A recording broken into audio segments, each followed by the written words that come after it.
tentunya banyak hal ya yang harus diperhatikan buat teman-teman dosen yang ingin meningkatkan karir dosennya sebagai mungkin kedepannya bisa menjadi profesor. Nah, pada video kali ini saya itu mau sedikit sharing berdasarkan dari pengamatan yang saya lakukan pada beberapa profesor-profesor yang kemudian juga menjadi mentoring saya selama ini. Mau tahu jawabannya seperti apa? Tetap stay tune di channel saya. Kita bahas ini lebih dalam.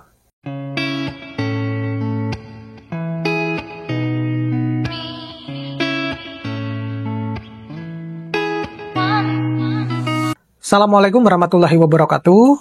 Kembali lagi di channel saya.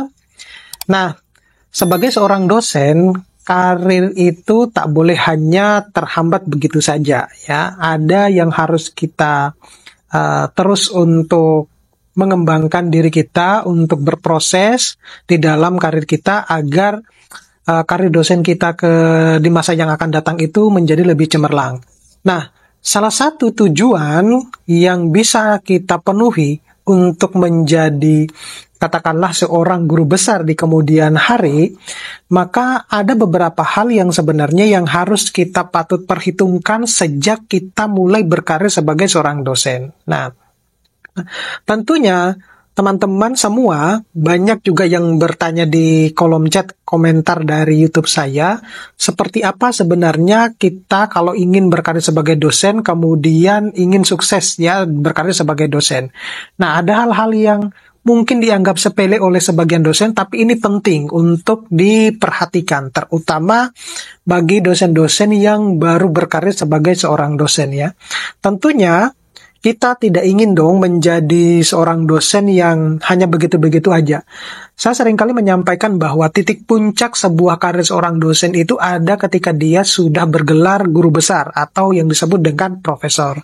Nah, untuk bisa mencapai ke tingkat profesor ini atau menjadi seorang guru besar, tentunya dibutuhkan suatu usaha yang keras ya. Kita juga harus tahu bagaimana caranya kita mau meningkatkan karir kita, potensi kita sebagai langkah dalam kita meniti karir untuk sebagai seorang dosen. Nah, pertanyaan terbesarnya adalah bagaimana cara yang tepat agar pengembangan karir dosen kita itu ya, terutama juga mungkin di Indonesia, bisa berjalan dengan lancar. Nah, pada video ini saya akan berbagi atau sharing ada beberapa cara yang bisa kita terapkan dalam proses melakukan pengembangan diri karir di masa yang akan datang. Nah, disclaimer dulu bahwasanya saya membuat video ini berdasarkan dari beberapa asumsi yang saya tangkap ketika saya ngobrol sama dosen atau profesor-profesor yang selama ini juga menjadi mentoring saya. Nah, yang harus kita lakukan yang pertama itu adalah kita harus sertifikasi pendidik dulu, ya. Nah, kalau kita pertama kali terjun ke dunia dosen, tentunya kan kita harus mengurus yang namanya NIDN, kemudian 2 tahun berikutnya kita harus menyusun kenaikan kepangkatan, di mana pada saat 2 tahun itu juga secara bersamaan kita sebenarnya sudah mulai mengisi beban kinerja kita atau yang disebut dengan BKD. Namun ketika kita belum memiliki jabatan fungsional dan belum lulus sebagai sertifikasi dosen, maka kita bisa dianggap sebagai dosen biasa saja. Jadi pada waktu itu adik-adik perlu, teman-teman dosen muda itu perlu memahami bahwa itu kita belum menjadi dosen yang seutuhnya. Karena kalau bisa menjadi dosen yang seutuhnya itu, meskipun saudara sudah mendapatkan sertifikat pendidik, tapi kalau jabatan fungsionalnya itu masih asisten ahli, maka kalau kita mengacu kepada peraturan yang ada, itu belum dinyatakan sebagai dosen secara full. Nah, lalu bagaimana kita dinyatakan sebagai dosen secara full? Nah, dosen secara full itu dimulai ketika saudara atau kita itu sudah memiliki jabatan fungsional lektor, ya minimal lektor, semacam itu. Kalau dulu asisten ahli ya sudah bisa dibilang dosen, bahkan yang sebelum asisten ahli bisa disebut sebagai dosen muda.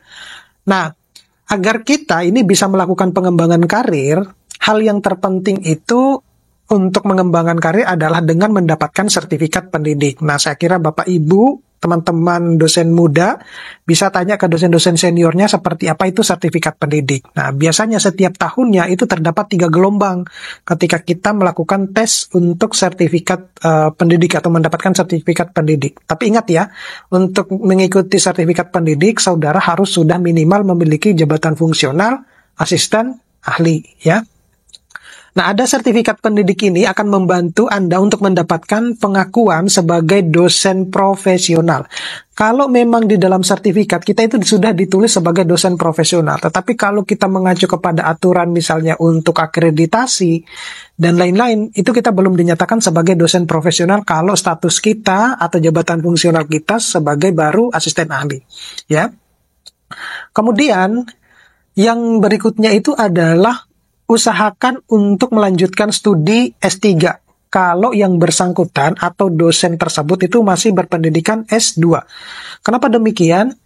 Saya seringkali mendapatkan masukan dari beberapa profesor bahwa sadar atau tidak sadar ketika kita masih berpendidikan S2, kita itu sebenarnya terkekang atau dibatasi gerak-gerik kita. Karena misalnya kita mau seperti ini, ya ada yang lebih bagus misalnya yang sudah S3 gitu. Itu yang terjadi iklim di Indonesia. Jadi misalnya kita mau berbicara tentang mau menjadi seorang pembicara handal di beberapa universitas gitu.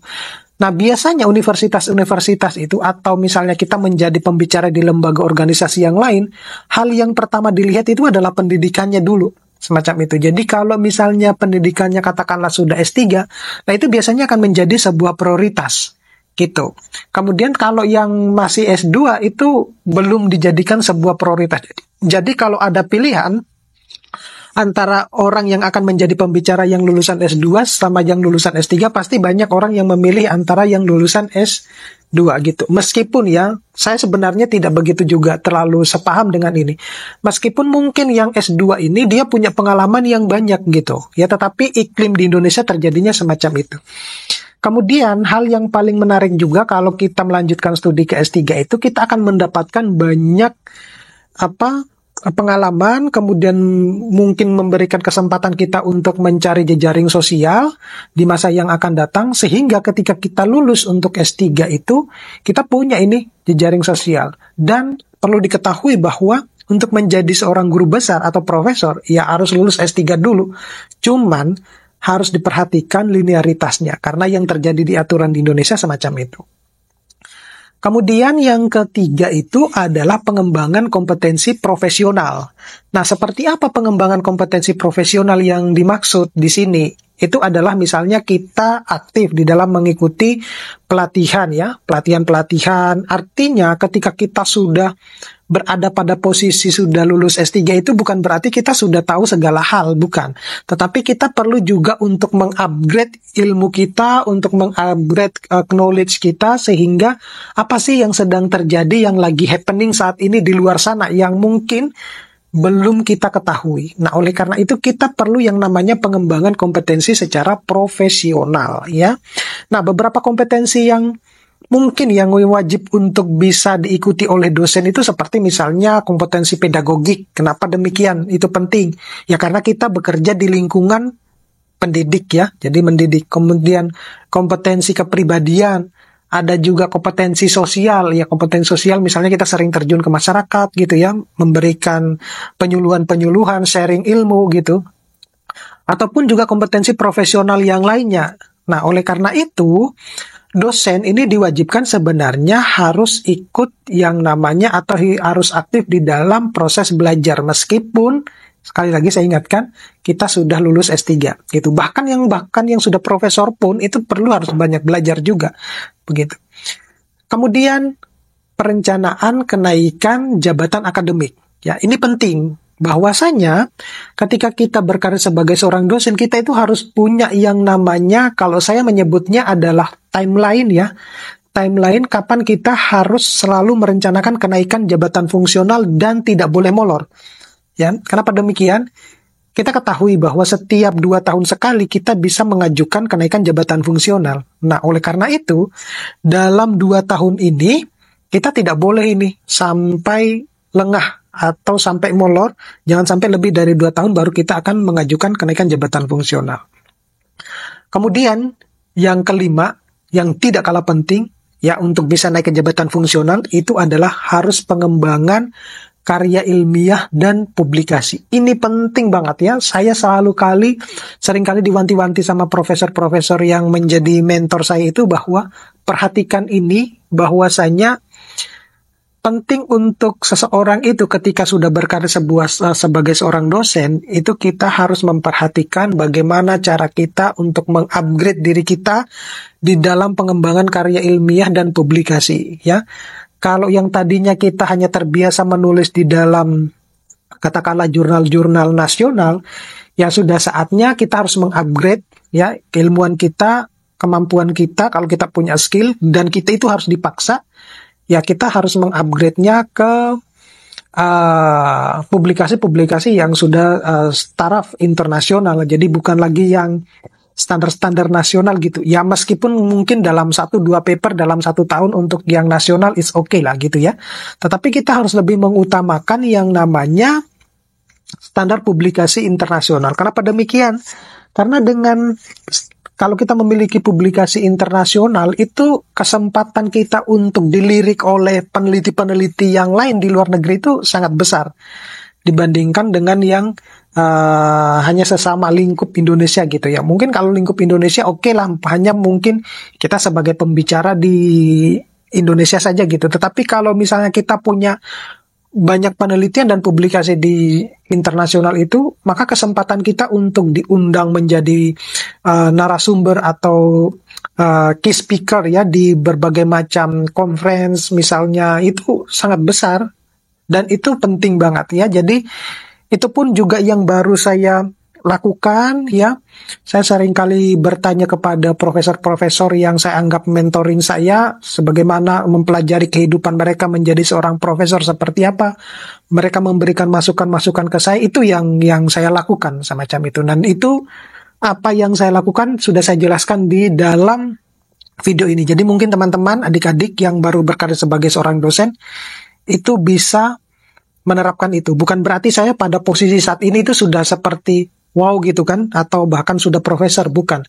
Sekali lagi saya tekankan bahwa meskipun kita sudah profesor, tidak ada salahnya kalau kita belajar gitu. Oke? Mudah-mudahan ini bisa bermanfaat. Sampai ketemu pada video-video berikutnya. Saya akhiri, assalamualaikum warahmatullahi wabarakatuh.